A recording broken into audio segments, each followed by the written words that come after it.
Court, that's called the case People versus Lawrence Buckner. Who just stepped out?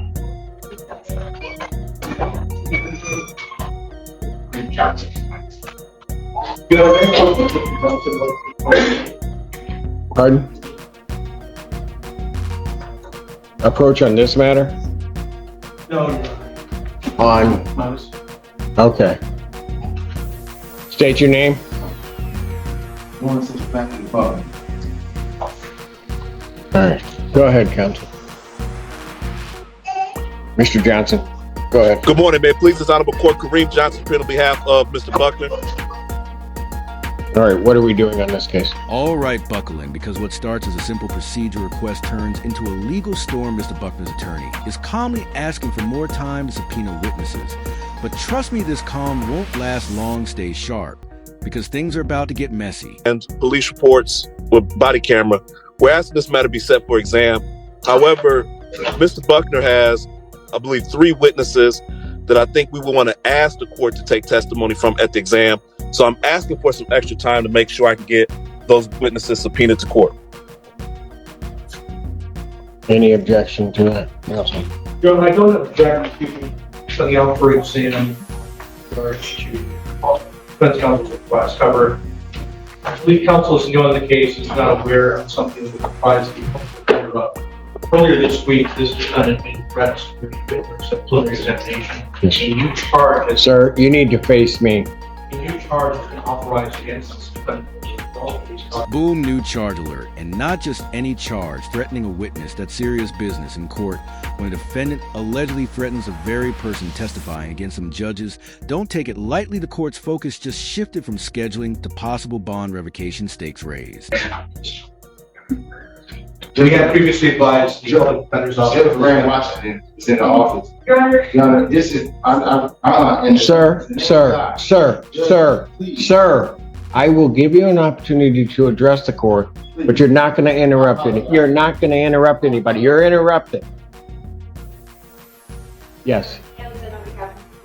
This exam was held on Tuesday, and after the victim in the case had testified, Mr. Buckner, during a break in the exam, threatened her in the gallery, and we did end up charging him with threatening to injure or kill a witness. And this is a victim that he was not supposed to have contact with. Now, this is crucial. The alleged victim is the same person from a previous case with no contact order, violating that is like waving a red flag in front of the judge. Combine that with new charge during an existing case, that a fast lane to custody. On the FA case, so in that sense, he had violated the bond by contacting her in court and also threatened her with criminal charges, which is why we would be asking for his bond. Sir, what did you want to tell me? sir. Well, Mr. Buckner, I advise at this point you don't make any statements. Mr. Johnson, I need to speak because if I don't speak, the prosecutor said they want to lock me up in remand. It's up to Judge Simpson. So I have to present my portion of the truth. If I don't, I'm going to jail. Like, I have a family to support. Please, like, I am not guilty. And this is what I, okay, on Tuesday, I had a hearing for a situation that I was allegedly accused of, right? During that hearing, it is my belief, so let me just say that, it is my belief that the coerced witness messed up the testimony. So they said that the witness said that I threatened her. I never threatened her. They said that they went to the officers, they had stuff on body cam, sir. No, it wasn't that. If you go on body cam, I was talking to my Aunt Sandra Lamont and my family member, my phone was going, and I was talking to them, and nothing out of my mouth said, I'm gonna threaten that lady, I'm gonna get that lady. They have been trying to harass me and my family ever since that I got shot on Father's Day, and I didn't cooperate with the police investigation. I got shot 9 times and 1 time in the head. 2 days before all these incidents happened, please hear me out.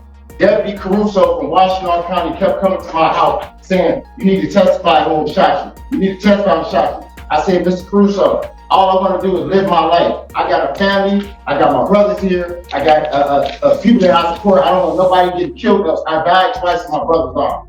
The next day, I got in an incident with my lady friend, and it went from a domestic violence to a stalking. Ypsilanti police officer Tyson came in to Washtenaw County Jail the very night I was arrested, tried to read me a personal protection order. I said, I don't want to do it, and I didn't do anything wrong. The next day I woke up, I had stalking charges. That was dismissed. That was the malicious prosecution is going on. Please hear me out. Then Jacob Dillon came to my house, tried to run me over with a vehicle. I punched his window out. I go to jail for that at my home.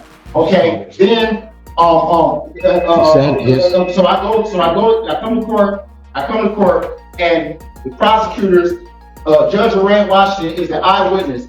This same prosecutor, while we was in court on camera yesterday, sir, while we was on court on camera, just please hear me, said Mr. Buckner is threatening my witnesses in court. This is what this same prosecutor said.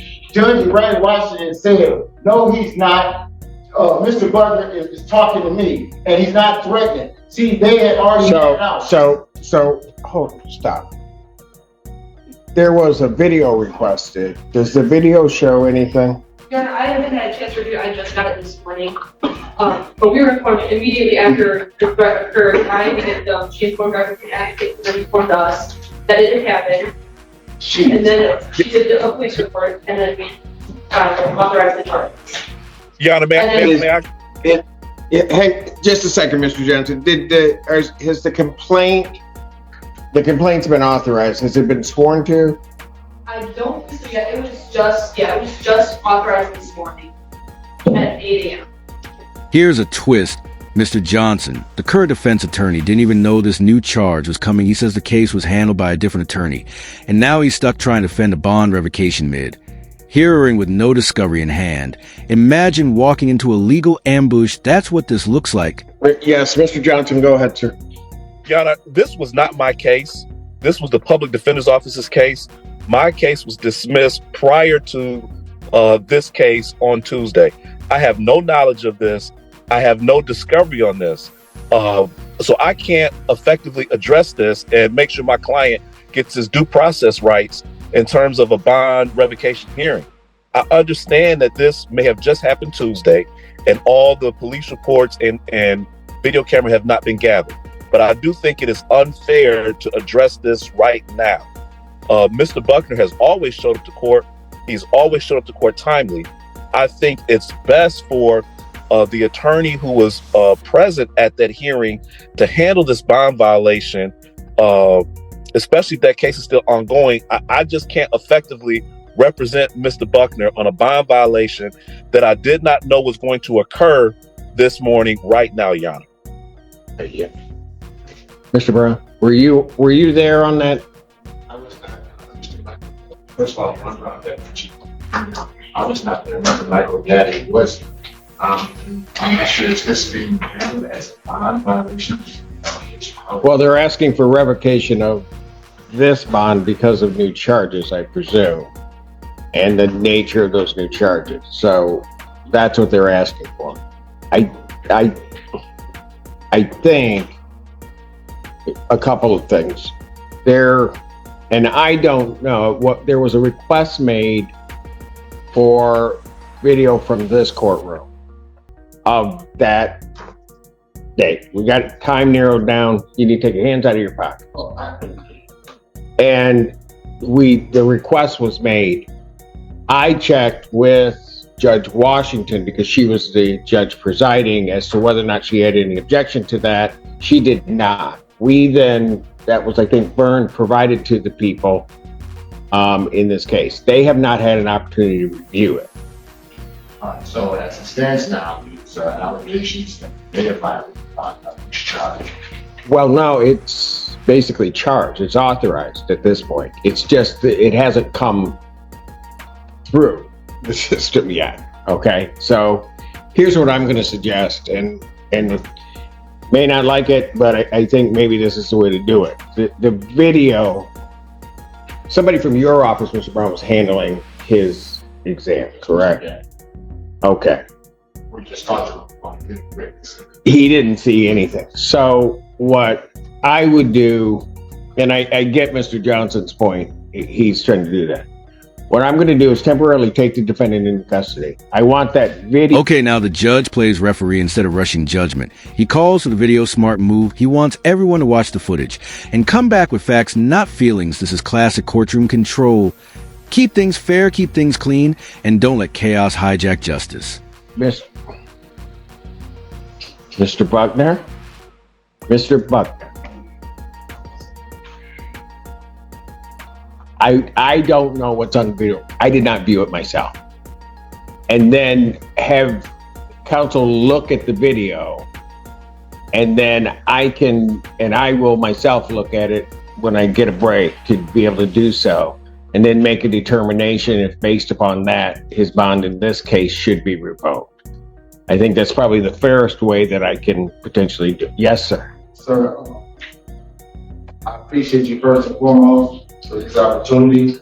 Can I say just to the court that upon looking at the video, the prosecutor said that I want the whole court to hear it. I physically said that I was going to threaten and get this woman. Sir, first of all, I don't want you saying anything about what's going to be that new case coming up. I don't want you saying anything. I'm not going to hear it because you're going to end up hurting yourself.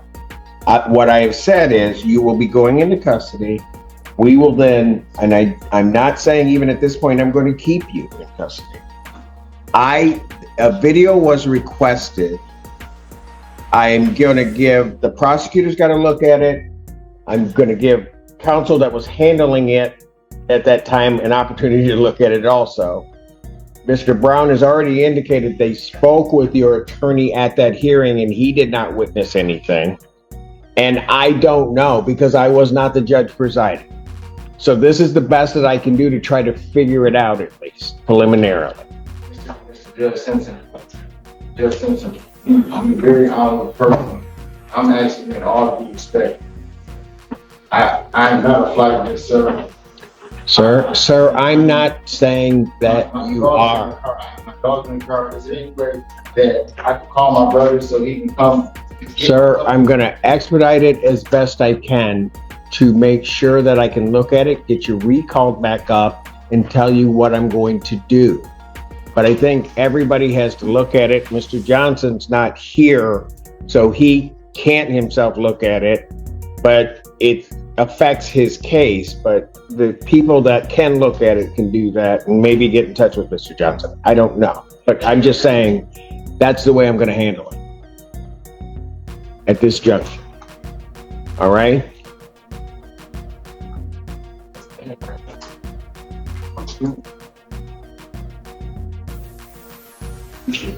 You don't represent me. Okay. So the guy that represents me is Mr. Gotti. Mr. Gotti can keep factoring in.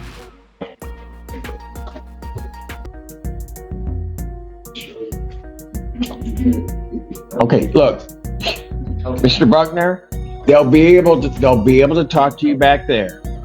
But